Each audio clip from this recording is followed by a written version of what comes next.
그래서 제가 머리가 여기가 조금 튀어나왔거든요. 많이 아, 그 덕에. 한번 많이 보여줄 수 나와가지고. 있을까요? 여기 진짜 튀어나왔어요. 근데 아. 제가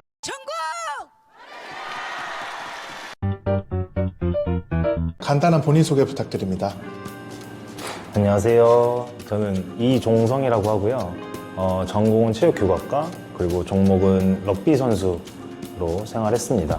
잘 부탁드리겠습니다. 그럼 혹시 럭비는 언제 처음 시작하셨어요? 저는 럭비를 최대한 좀 천천히 하긴 했는데, 제가 17살 때 시작했습니다. 고등학교 1학년 때 시작을 했고, 대학교 3학년 춘계 리그가 끝나면서 이제 은퇴를 하게 되었습니다. 그러면 이제는 말할 수 있다. 운동할 때 있었던 부조리나 재밌는 일화가 혹시 있을까요? 운동은 그냥 생각나면 좀 웃기긴 한데, 네. 이제 과거에는 많이 집합도 하고 했으니까 네. 그래도 꼽자면 집합을 한 거죠. 이제 과거 이제 대학교 때는 줄집합이라는 것들이 네. 성행했고, 가장 기억에 남는 거는 네. 저희는 이제 집합을 하면 여름에는 긴팔 긴 바지를 입었고, 긴팔 긴 바지를 입고 이제 웨이트장 더운 곳에 모였고, 바람이 안 통하는 곳으로. 예, 네. 바람이 안 파는 거였고, 그리고 이제 겨울에는 반팔 반바지를 입고 옥상에 모였습니다. 네, 옥상에 모여서 근데 기억에 남는 거는 이제 과거에 좀 이제 악동 선배가 있었는데, 네. 눈 오는 날이었죠. 눈 오는 날에 이제 집합을 해서 머리를 박고, 눈 위에. 네, 눈 위에 머리를 박고 이렇게 그땐 상의 탈의도 한 것 같아요. 네, 맞아요. 그땐 상의 그때 탈의도 원래 한 것 같아요. 반팔 반바지도 아니라 네, 맞아요. 상의 탈의도 하고, 반바지 입게 해주시던가요? 반바지는 입었던 것 같아요. 쇼트하고 이렇게 조그만 거, 팬티 같은 거 입었는데, 그거 입고 머리도 박고 팔꿈치로 엎드려 뻗쳐서 하고, 네. 여러 가지 했던 것 같은데, 머리 박을 때마다 이제 바닥이 미끄러워서, 그쵸. 이게 미끄러지면 안 되는데. 이게 계속 미끄러워서 진짜, 자세 바뀌면 또 혼나죠. 네, 많이 했던 것 같아요. 그 머리 박았던. 그래서 제가 머리가 여기가 조금 튀어나왔거든요. 많이 박아가지고. 그 덕에. 한번 많이 보여줄 수 박아가지고. 있을까요? 여기 진짜 튀어나왔어요. 근데 제가 만져봐야 보일 아는데. 것 같기도 하고. 네. 그러면 운동을 그만두게 된 계기가 따로 있으실까요?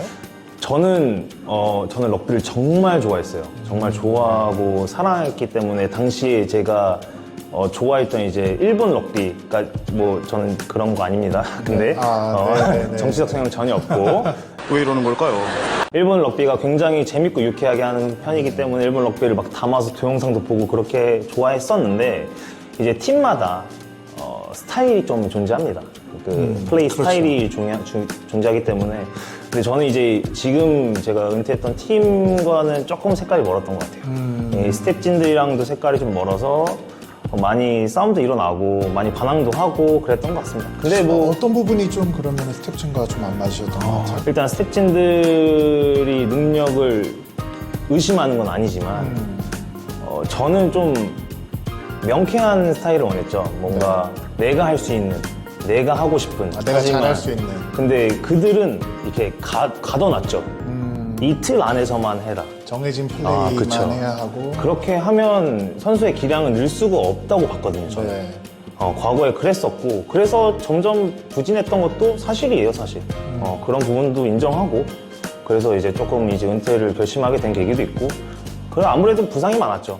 어깨도 탈골이 됐고, 십자인대도 끊어졌고, 부상이 많아서 그렇죠. 이러다 보니까 좀 어떻게 보면 유리몸이 돼서 그렇게 된 부분이 있습니다. 알겠습니다.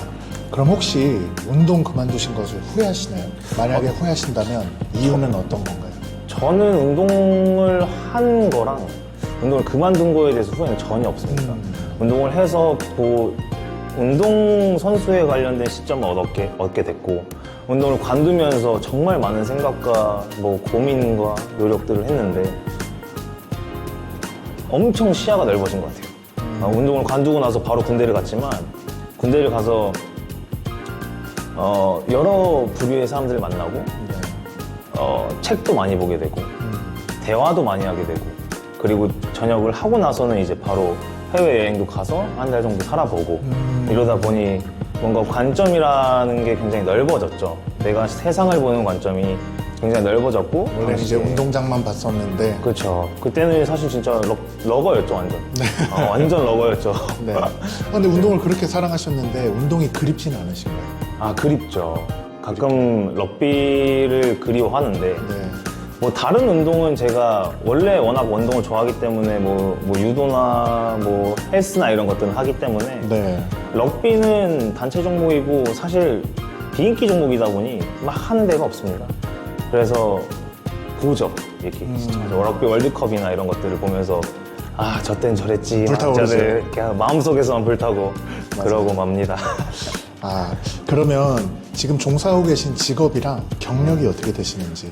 저는 지금 이제 공기업에 재직 중이고 저는 이제 국민체육진흥공단의 산하 기관인 한국체육산업개발이라는 곳에 있습니다. 네. 그 소속 중에 이제 스포츠 운영팀 소속에 지금은 또 다른 팀 소속으로 있습니다. 스포츠 운영팀이라는 게 어떤 일을 하는 파트인가요? 저희 한국체육산업개발이라는 회사는 여러 사업들이 많이 있지만 그 중에 이제 스포츠 운영실이라고 지금 뭐 분당이나 올림픽 공원이나 수영장 팀이나 일산 올림픽 스포츠센터나 이런 곳을 지금 사업을 벌이고 있는 상태예요. 그러니까 스포츠 운영을 하는 건데 우리 국민들이 사용할 수 있게 보다 편하게 스포츠 운영을 네, 접근할 수 제공하는 있게 쉽게 접근할 수 네, 있도록. 사업을 진행하고 있는 곳이죠, 사실. 그럼 그 일은 혹시 어떻게 시작하게 되셨을까요? 아, 저는 좀 우여곡절이 많았는데 사실 대학교를 졸업하고 공부를 하면서 대학교를 졸업하면 제가 뭔가 다 될 줄 알았죠. 근데 뭐 유통사업, 뭐 진짜 쥐뿔도 모르는 유통사업도 해보고 네. 어떤 유통? 그때 당시에 이제 참치에 관련된 거였는데 네. 저는 뭐 사실 이제 원양어선. 그건 아닌데 이렇게 숟가락만 얹은 상태인데 거기서도 이제 크루들이랑 약간의 타협점이 안 맞았던 것도 있고 그리고 그 후에 좀 힘들어하다. 원래 과거에는 제가 그 트레이너도 했습니다. 네네. 트레이너, 그러니까 생활체육 지도사 자격증을 따고 저는 이제 체육학과를 졸업했으니 그거에 대한 전공을 살려서 시합 준비도 해서 시합도 나가보고 네. 했어서 트레이너를 하다가 이게 바디빌딩. 네, 대회 바디빌딩 대회도 나갔었죠. 용인시 보디빌딩. 네, 어쩐지 이 머리가 보니까 한 3개는 들어갈 것 같아요, 이렇게. 당시에는 이제 그렇게 했었고 공부를 하는 김에 그러면서 뭐 영양이나 트레이닝 이론이나 이런 것들에 대해서 공부를 하다가 그러니까 피트니스 시장 자체가 그렇게 구축이 돼 있진 않아요. 요즘이야 엄청 막 발달하고 활성화돼 있어서 좋은 곳들도 많겠지만 저는 그게 되게 좀 불만족스러웠죠. 근로자에 대한 뭔가 그러니까 복지에 근로자라면 관련 피트니스 강사님을 말씀하시는 거죠? 그쵸. 이런 부분이 제가 생각하는 회사와는 거리가 멀어서 제가 했어요. 제가 했는데 저도 이제 새로 사업을 이제 유통사업은 지나갔고 네. PT샵을 해보자 해서 네. 진짜 저는 그냥 어떻게 보면 저거죠. 위탁 운영이죠. 위탁 운영으로 관리를 하면서 이제 하게 된 건데 재밌었습니다. 매출도 네. 잘 나오고 재밌었는데 그때 이제 팬데믹 시대가 조례됐죠. 코로나라는 게 맞아요. 딱 등장을 해서 그 당시에 친구들도 많이 와서 막 운동도 하고 이랬는데 그러고 나서 1년 만에 접었습니다. 일단. 뭐 거기는 진행이 되고 있는 상태고 저만 이렇게 쏙 나온 거죠. 그랬군요. 그러면 지금 하고 계신 일을 어떻게 해야 시작할 수 있는지. 예를 들어 처음 이제 이 일을 시작할 때 뭐 필요한 뭐 자격이라던가 공부를 뭘 해야 된다던가 뭐 시험을 어떤 걸 치른다던가 혹은 뭐 입사 조건이라던가 그런 거에 대해서 이제 처음 이 직업을 접하고자 하시는 분들한테 그런 안내해 주실 수 있는 것들이 있을까요? 그러니까 저와 달리 이 한국체육산업개발이라는 것은 이제 공개 채용이 진행이 되고 있고 일반직 전형이나 뭐 전입직 전형이나 뭐 여러 가지 부분들이 존재합니다. 그 안에서 또 이제 정액제나 배분제라는 게 존재를 하고 그 부분에서는 공통적으로 이제 뭐 전임직 일반직 같은 분들은 공통적으로 이제 가지고 있어야 되는 필수 자격증 뭐 예를 들어 뭐가 있을까요? 헬스 지도자가 되고 싶다. 저희 스포츠 운영팀에 헬스 지도자가 되고 싶다 그러면 생활체육 지도자 자격증이 꼭 네. 필요하고 필수로. 그리고 뭐 이제 급수가 있는 걸로 아는데. 2급 제가 그게 옛날에 따가지고 2급인 걸로 알고 있어요. 네네네. 그리고 이제 공통적으로 그 회사에 들어가기 위해서는 뭐 지금 취업 준비를 하고 계신 분들 다 알고 계시는 뭐 토익이나 토플이나 한국사나 이런 여러 가지 것들이 필요하겠죠. 그리고 나서 이제 NCS라는 종목을 또 시험을 봐야 되고 그 안에 또 뭐 이런 면접이나 이런 것들이 존재합니다. 네. 그러면 원래 지금 하고 계신 일이 은퇴 후에 원래 꿈이셨나요? 아니요, 저는 은퇴를 생각도 안 하고 있었고 사실은 은퇴를 했을 때에 대한 꿈은 저는 공기업이랑 정말 거리가 멀었습니다. 네. 정말 그러실 거리가 것 멀었어요. 같아요. 정말 거리가 멀어서 공기업 자체는 들여다보지도 않았고 네. 뭐 제가 간다고 해서 갈 수 있는 것도 아니고 그렇죠. 그래서 저는 막 이리저리 막 하고 싶은 거 하면서 찾던 놈인데 이렇게 된 계기는 사실은 사업을 여러 가지 하면서 물론 다 제 돈은 아니지만 네. 여러 가지 하면서 혼자 살기 때문에 생계 유지 금의 경제적 요건들이 안정적인 필요했죠. 생활. 그래서 안정적인 근로소득의 중요성을 조금 알게 됐어요. 네. 그러니까 내가 이만큼을 벌어서 이만큼을 가져가도 오케이. 네. 대신 이런 팬데믹 시대가 초래할 줄 누가 알았겠어요. 그렇죠. 그죠? 이례적인 상황이 발생한 거고 그 이례적인 상황에 내가 대처할 수 없었다.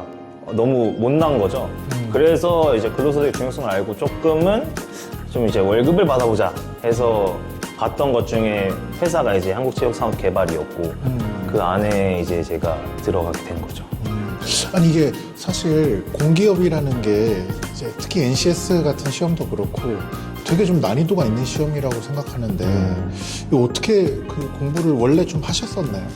아니 저는 사실 뭐 공부를 잘했다고는 할 수 없고 대학교에서 이제 은퇴를 하고 3, 4년 동안 굉장히 열심히 공부를 해서 저희는 사범대학교는 아니거든요. 근데 체육교육학과를 전공해서 이 위에서 교원 자격증 이수가 되는 부분이 있어요. 그래서 교원 이수를 또 했고 그렇게 해서 그냥 한 단계 한 단계 쌓아갔던 것 같습니다.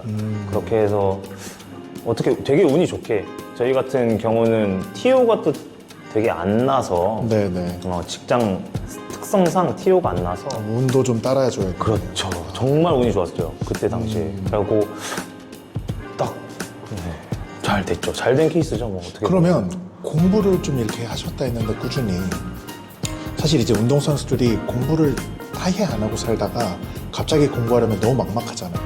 그럼 이제 공부를 이제 처음 시작하는 선수들한테 좀 이렇게 꿀팁 같은 게 있을까요? 이게 사실 제가 감히 뭐 드릴 말씀은 없는데 저는 공부를 잘하고 뭐 열심히 했고 이런 것보다는 제가 흥미로운 분야에는 굉장히 열심히 했던 것 같아요. 흥미로운 분야를 알게 되면 그걸 굉장히 팠던 것 같아요. 그래서 그거에 대한 서적이나 뭐 영상, 요즘은 플랫폼이 되게 잘 돼 있잖아요. 구축이. 네네. 되게 진입 장벽이 낮아졌기 때문에 정말 구글링하면 다 나오거든요. 유튜브 서치해도 다 나오고 영어로 다 서치하면 맞아요. 나오고 하기 때문에 그런 걸로 많이 공부를 했던 것 같아요. 제가 뭐 수능이나 이런 것들에 대해서는 뭐 감히 할 말은 없고 그러면 나는 지금 하고 있는 일을 하기 위해 이런 노력까지 해봤다. 혹시 어떤 것들이 있을까요? 그런 건 저는